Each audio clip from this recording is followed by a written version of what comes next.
I was the richest man in that hall, and no one came for me. 3 empty seats sat beside my wheelchair like a verdict, and all the noise in the world couldn't cover how loud that felt. Cameras flashed, families shouted names. My phone buzzed with polite texts from board members I barely know, and I remember thinking, this is what winning feels like when there's no one to hand the trophy to. My name is Christopher Bennett. I'd finished my MBA at Harvard. I'd run a company from a chair after a drunk driver took my legs, my fiancée, and my best friend in one senseless minute, and I had convinced myself the fortress I built around my heart was just discipline. The dean was reading names I was bracing for, polite clapping, and the long ride home to an empty penthouse when I heard a laugh behind me. The small kind that belongs to a child who hasn't learned how to fake anything. And I looked up. A woman in scrubs with a messy bun hustled down the aisle. A little girl bouncing beside her with a purple backpack. They scanned for seats. They saw my island of 3. And the kid looked right at me, curious, not cruel. "Hi, I'm Amara. What's your name?" she said. And her mom went red, half apologizing, half pulling her back. And I said, "It's okay, really," because something in me wanted the drawbridge down for once. "I'm Christopher," I told her. And when she asked why I had wheels, I said my legs retired early. They didn't ask permission. Does it hurt? Less now, I miss them more than anything. "Are you graduating?" "I am." "Where's your family?" They couldn't make it.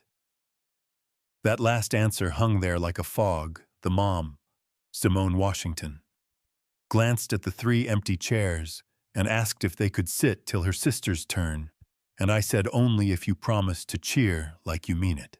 When they called my name, that 5-year-old unleashed a war whoop that cut straight through the glass in my chest. Simone shouted like family, and for a heartbeat, I wasn't the richest, lonely man in the room. I was just a guy whose name got called, and somebody cared enough to clap. We met again in the lobby, balloons everywhere, strangers shaking my hand like we'd closed a deal together, and I should have left. I should have gone back to my perfect, quiet, curated life. But I rolled over and thanked them. And when Amara said she was hungry, I heard myself say, "There's a pizza place nearby." Nothing fancy, red-checked tablecloths, a booth that fits my chair. "If you're okay with casual," and Simone gave me the careful look women learn after being let down, then nodded. Antonio's smelled like bread and steam and old stories. The owner greeted me by name, which told Simone things she didn't say out loud. We ordered simple. Amara lined up the salt and pepper like a tiny general, and we talked about dinosaurs and kindergarten rules until honesty had room to sit down. I told them about the crash, cake tasting on a Friday, a light that turned red too late, waking up to a world that didn't match my body anymore. And Simone reached her hand across the table without touching mine. A nurse's way of saying, "I'm here if you need it," and then she told me about Amara's heart valve insurance that covered most, but not all shifts she worked. Pride, she guarded a number she didn't want to say, because she wasn't telling me to fix it. I asked anyway, not to flex, just because money means one thing to me, and oxygen to them, and she said, "No, not like that. I have to teach my daughter to stand on her own feet." And I said, "Call it a loan with the worst terms in America. 0 interest, you pay me back in time, or pizza, or not at all, you pay it forward when you can." And Amara, who had been pretending not to listen, said very seriously, "Sometimes people help because they like you." We scheduled the surgery with Dr. Rodriguez. I did what people like me do when fear and power collide. I researched everything, had my team verify credentials, bought groceries. I didn't know how to put away in a kitchen where the fridge wore crayon art and the light was warmer than my entire penthouse. The morning of, I showed up before dawn with coffee and too much energy. Simone looked like a soldier. Steady hands, jaw set, eyes red but clear.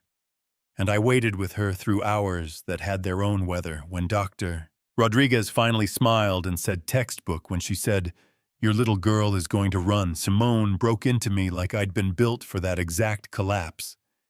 And yeah, I cried. You know what I mean. Recovery stitched us together quietly. I took board calls in the family lounge wearing a paper crown Amara made because she said it made me a nicer king. I learned to braid hair because she asked.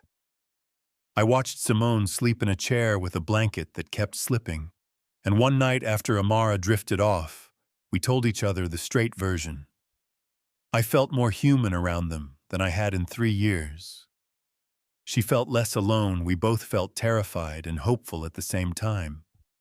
I asked her to marry me, no fireworks, no violin quartet, just a small velvet box and two people trying to choose a life. And she said yes, with the kind of smile that makes you buy a cake and forgive the universe in the same hour. Then came the twist. My brother Marcus showed up at my place with our parents' opinions loaded like a weapon and asked if I'd lost my mind. A nurse with a kid, really, you don't see the play. She let you pay for surgery. She'll let you pay for everything. You're vulnerable, she's strategic. It's textbook. And even as I told him to leave a part of me, the scared, shamed, newly brave part, listened. Doubt is not logical, it's viral, and it infected everything. The way Simone counted out cash for her own coffee, the way she saved receipts in a jar, the way she said the word security on a phone call with her sister, that I overheard outside Zoe's school. Yes, it would be nice to never worry about bills. That's not why I love him. And I didn't hear the period. I heard the music my fear wanted to hear. At dinner, I asked the ugliest question I've ever asked another human being. Is this about what I can pay for? And the look on Simone's face told me exactly how far I'd fallen. She slid the ring onto the table like a scalpel and said, I fell in love with the man who learned to braid hair and cried when the surgeon said textbook and asked me to marry him like he wanted to be better. If all you can see is a bank account, then you don't see me, and she left. Yeah, that happened. My therapist, Dr. Kim, didn't sugarcoat it. Pick the voice you trust. The brother who abandoned you when you stopped walking, or the woman who sat through the beeping night with you, which voice earned your belief? And when I said I'd messed up, she said, correct, now do something that isn't loud or expensive or about you. So I did quiet things. I set up an anonymous fund managed by nurses to cover the gap families like Simone face. I put scholarships behind single moms in nursing school with no public credit attached to my name. I wrote a letter that didn't beg or buy it, owned the harm and said, I'm learning to trust without interrogating your love. Kara, her sister, handed the letter to Amara at pickup, and 2 days later Simone called, her voice steady like a decision. The letter was right, the donation wasn't a bribe, but I need to know the next time someone throws a stereotype at us, you won't throw me out with it. And I told her I know who you are now, not my fear, not my fantasy. You, and she said, then let's try slow, no timeline, no headlines, show up and earn it. We did museums and pancakes, therapy and apologies, ordinary days that climb a mountain one step at a time.